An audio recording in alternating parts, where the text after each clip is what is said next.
Tervetuloa taas tänne Leffahullu podcastin pariin. Tällä kertaa tämmönen hieman erilaisempi aihe, kun juttua on kahdesta tällaista japanilaisesta indie-roska-leffasta. Syy tälle on se, että Helsingin elokuvateatteri Orionissa nähdään nyt tulevana sunnuntaina, eli 11.5. kaksi tällaista japanilaista indie underground splatter roska elokuvaa, josta molemmista nyt hieman juttua.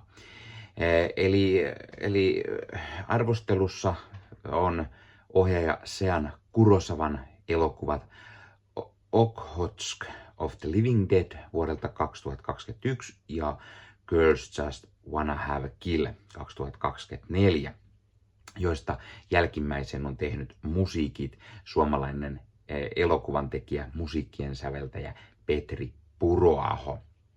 Ja syy miksi tämä jakso, tai miksi päätin tehdä tästä, on se, että meikäläiselle kysyttiin, että haluaisinko tehdä jonkunlaista juttua tästä ja samalla hieman ehkä mainostaa tällä tavalla tätä tulevaa tapahtumaa.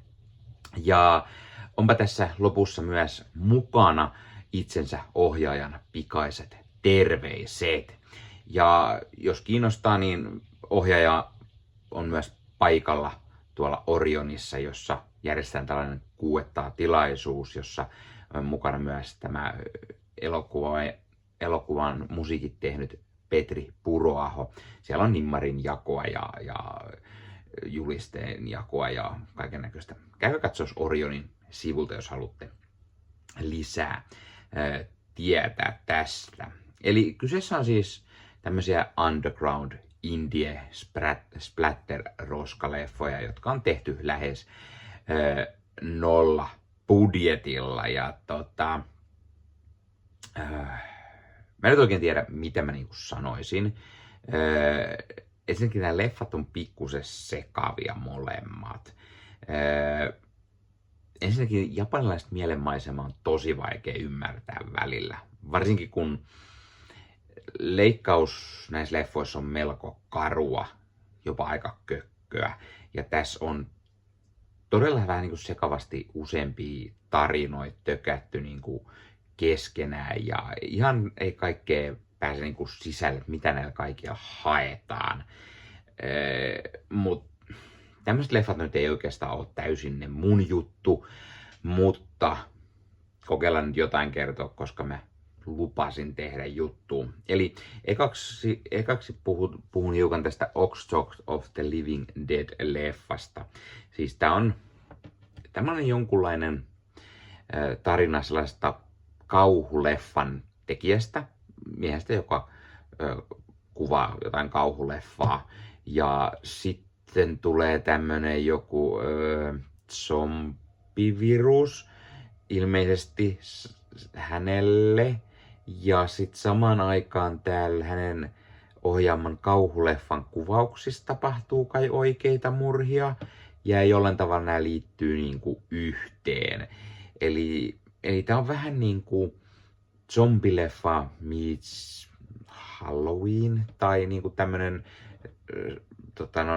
slasher-leffa. Tästä tulee pikkusen kauna-fiilikset tai jonkunlainen halppis Evil Dead tai jotain. Ja yksi kohtaus tuo hiukan mielen kilpille leffaa. Mä en oikeastaan ehkä tästä osaa sen kummemmin mitään mainita. Ei todellakaan mun juttu. Leffa kestää sen 30 minuuttia, mikä oli vähän liikaa meikäläiselle tämän leffon keston kanssa. Ja vähän taisteli, että jaksaks myös katsoa sitä 30 minuuttia. Siinä oli niin paljon kaikennäköistä sekavia asioita ja tosi vaikea tajuta. Mut just semmonen nollan budjetin roskaleffa. Meillä täällä Suomessakin on sellaisia faneja, sellaisia leffoja tehdään, ja joista voi joskus tulla vähän isompiakin elokuvan tekijöitä, mutta ei oikein meikäläiseen uppo tämmönen. Kuvaus- ja erikoistehot tästä leffasta on niinku just sellaisia kutosia, eli kuka vaan melkein pystyisi ehkä tekemään tällaisia. Ja tietysti kannustaa varmasti ihmisiä myös tekemään itse tai kokeilemaan tehdä itse elokuvia. No sitten hiukan miettiä tästä toisesta, eli tämä Girls Just Wanna Have a Kill. Tämä vaikutti heti vähän niin kuin kiinnostavalta. Tässä on alussa tämmöinen tohtori Gibuassi, joka on intoutunut aikamatkustusfanaatikko ja koittaa todistaa aikamatkustuksen olevan mahdollista tai jotain. Ja sitten samalla me seurataan jonkunlaista tämmöistä dokumentin tekijää, joka tulee haastattelemaan tätä tohtoria tämmöistä stigmatisoivista paikoista, eli on tapahtunut joku murha ja siitä on tullut jonkunlainen yliluonnollinen juttu. Tässä tulee vähän mieleen semmoinen yliluonnollinen Ghost Hunter tai muu sarja, jos joku jengi niin kuin jahtaa yliluonnollisia ilmiöitä, semmoinen vähän dokumenttityylinen. Tämä oli myös jonkun verran sekaava. Tässä oli monta tarinaa limittäin ja ihan kaikesta ei taju, miten ne liittyy ensi keskenään. Osittain ehkä, koska leikkaus on niin vähän haastavaa ja japanilaiset tekee vähän outoja elokuvia. Mutta onneksi tämä ehkä avautuu pikkusen elokuvan edetes vähän paremmin, ainakin paremmin kuin se eka leffa. Ja tämä on muutenkin ehkä paljon toimivampi elokuvana. Tämän leffan kesto on sen noin 45 minuuttia, pikkasen vajaa, mikä oli myös pikkusen pitkä siihen nähden, että tämä ei oikein ollut se oma juttu, niin vähän taistelin myös tämänkin kanssa, että jaksaako katsoa 45 minuuttia tätä. Tässä kesken leffaan tulee semmoinen mykkää leffa tyylinen kohtaus, mikä oli varsin hauska lisä, on vähän niin kuin flashback-mäisesti. Tämäkin on splatter-leffa, kuten se eka, mutta niin splatter-kohtauksissa ei oikeastaan ollut mitään järkeä. Ne tuntuu täysin irrallisilta ja ihan pakonomaisilta, ihan kuin olisi ollut pakko liittää tähän, eli saadaan vaan jotain verta ja muuta roiskumaan oikein kunnolla. Tämä toka leffa on ehkä enemmän semmoista yliluonnollista kauhutrilleria, ja jos on pikkuinen semmoinen skifi-elementti mukana. Mutta esimerkiksi se alun tohtori Gibuyashi, se katoo kokonaan ja se sitten niin kuin saada, mä olisin halunnut tietää sitä tarinaa lisää, se vaikutti kiinnostavalta. Ja tässä leffassa oli tämän Petri Puroahon musiikit. Ekas leffassa mä en mitenkään edes huomannut oikeastaan musiikkia. Siinä oli ehkä pari kohtaa, missä jotain pikkusen oli. Mutta tässä mä tykkäsin. Tässä oli varsin toimivat musiikit ja siitä hyvä plussa. Ja mitä varsinaista arvosanoja mä en näillä anna, koska niin kuin sanottu, nämä ei ole yhtään mun juttu, joten jos mä antaisin, niin se olisi niin ehkä alakantti, että tulisi vaan huono mieli ehkä kaikille, mutta käykää he itse katsomassa, jos kiinnostaa. Eli ne voi nähdä nyt sunnuntaina Helsingin elokuvateatteri Orionissa, jossa siis on paikalla tämä elokuvan ohjaaja Sean Kurosawa sekä säveltäjä Petri Puroaho. Niin käykää ihmeessä katsomassa, jos tämmöiset roskaleffat on teille japanilaiset roskaleffat.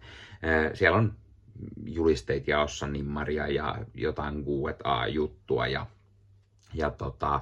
käykää katsoa ihmeessä ja jos ei teitä kiinnostaa tämmöinen, laittakaa kommenttiin, aiotteko mennä.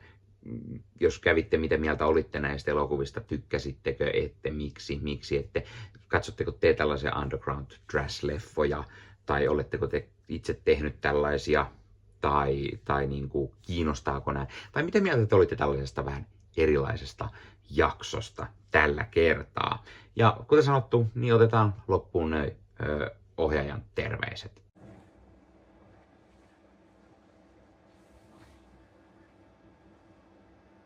Hi! Finland!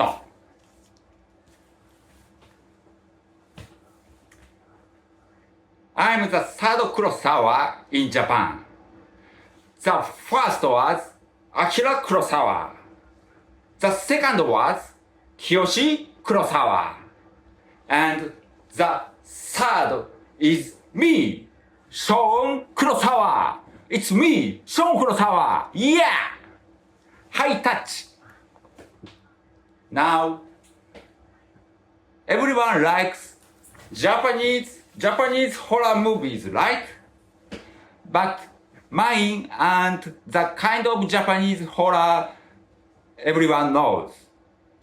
It's more like kicks and punches just come flying at you without any explanation.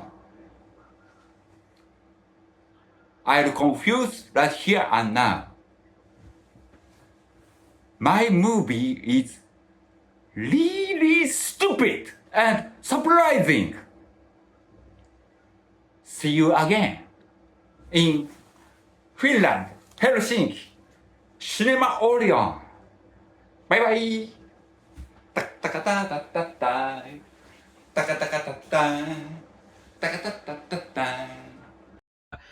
Ja hei, jos katsot YouTuben puolelta, niin pistä peukkuu, jos pistä kanavatilauksen muistokellosta päälle. Näitä aina, koska tulee uusia videoita ja sen lisäksi auttaa kanava kasvamaan. Eli kiitos kaikille, jotka olette kanavan tilanneet. YouTuben puolella siellä on jäsenyydet, superominaisuudet päälle.